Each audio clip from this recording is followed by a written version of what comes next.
Flying motor bike helicopter. Kailashpur नाम के गांव में एक धनवान रहता था। उसका नाम भीम सिंह। वो बहुत अमीर था। भीम सिंह का एक बाइक शोरूम था। उसमें विदेशी और हर तरह की बाइक्स जैसे सुपर बाइक्स, ट्रैक्टर बाइक और भी बहुत सी बाइक थीं। भीम सिंह के दो बेटे थे। एक का नाम चमन और दूसरे बेटे का नाम मनीष।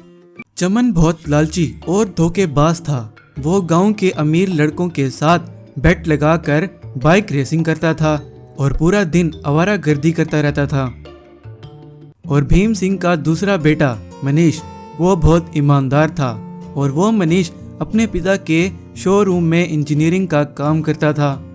एक दिन भीम सिंह ने अपने दोनों बेटों को अपने पास बुलाया और बोला, अब मैं बूढ़ा हो गया हूँ, मेरी ज़िंदगी का कोई पता नहीं। अब से ये शोरूम मैं नहीं संभाल सकता। मैं चाहता हूँ कि तुम दोनों भाइयों में अपनी सारी जायदाद का बंटवारा कर दूँ। भीम सिंह की बात सुनकर चमन बोला, ये क्या पिताजी, हम आपके जीते जी आपकी जायदाद नहीं ले सकते। तो ये बोल के चमन और मनीष वहाँ से चले गए। तो बाद में चमन मनीष के पास गया और मनीष से बोला, मनीष मेरी बात सुनो, हम पिताजी के जीते जी उनकी जायदाद नहीं ले सकते। उनको बुरा लगेगा कि मेरे बेटों ने मेरे जीते जी मेरी जायदाद ले ली। पिताजी की बात को टालते हैं, बाद में सब देखा जाएगा। हाँ भाई, सही कह रहे हो, मैं भी उनके जीते जी उनकी जायदाद नहीं लूँगा। जब मनीष वहाँ से चला गया तो चमन सोचने लगा, ये मनीष कितना बेवकूफ़ है। अब मैं कुछ ना कुछ करके पिताजी की सारी जायदाद को अपने नाम पे करवा लूँगा। कुछ दिन गुजरे तो भीम सिंह बहुत बीमार हो गया और उसने खाट पकड़ ली। तो इस मौके का फ़ायदा उठाकर चमन कुछ पेपर लेकर भीम सिंह के पास पहुंच गया और बोला, पिताजी वो शोरूम में जो नई बाइक्स का कॉन्ट्रैक्ट हुआ था, ये उसके पेपर्स हैं, आप इन पेपर्स पर साइन कर दें। ऐसे ही कुछ दिनों के बाद जब भीम सिंह गुजर गया तो चमन वो पेपर्स जिन पर उसने भीम सिंह से धोखे से साइन करवा लिए थे, वो पेपर्स लेकर मनीष के पास गया और बोला, मनीष ये देखो, पिताजी मरने से पहले सारी जायदाद मेरे नाम कर गए थे, तुम्हारे लिए कुछ नहीं छोड़ा उन्होंने, अब ये सारी जायदाद मेरी है। तो चमन की बात सुनकर मनीष बोला, पता नहीं मैंने ऐसा क्या किया था कि उन्होंने मेरे लिए कुछ भी नहीं छोड़ा। उन्होंने जो भी किया कुछ अच्छा सोच के ही किया होगा। हाँ, अब ये सब मेरा है, मतलब तुम अब मेरे घर में नहीं रह सकते और शोरूम में भी मत आना अब काम करने, अब तुम्हारे यहाँ कोई जगह नहीं। मनीष के पास उसके कुछ सेव किए हुए पैसे थे।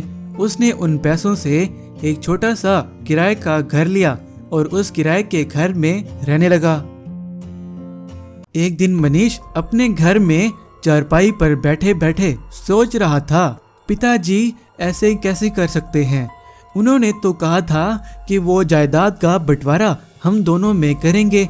मुझे तो लगता है कि चमन ने ही पिताजी को धोखा देकर उनके साइन लिए होंगे।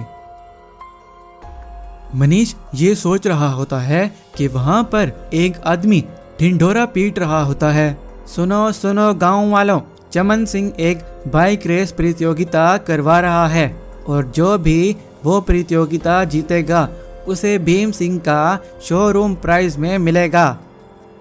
उस आदमी की बात सुनकर मनीष सोच में पड़ गया, ये अच्छा मौका मिला है, अब मैं चमन से अपना शोरूम भी वापस लूँगा और अपना घर भी। लेकिन इससे पहले मुझे एक बाइक चाहिए जिससे मैं रेस करूं और उस चमन से जीतूं।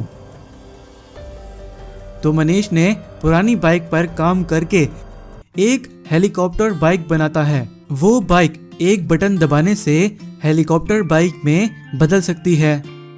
मनीष उस बाइक को उस जगह ले गया जहां रेस होने वाली थी और वहां पर चमन भी अपनी सुपर बाइक लेकर खड़ा होता है। तो मनीष वहां जाकर चमन से बोला, मैं भी लूंगा इस रेस में हिस्सा और जीतूंगा भी।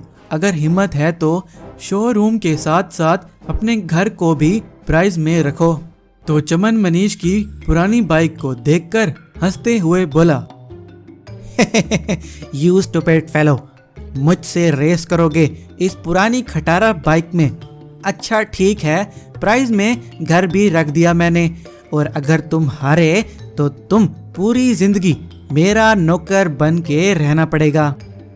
मनीष और सारे लोग रेस के लिए वहां अपनी अपनी बाइक पर खड़े हुए और जब प्रतियोगिता स्टार्ट हुई तो सब अपनी बाइक्स पर आगे जाने लगे।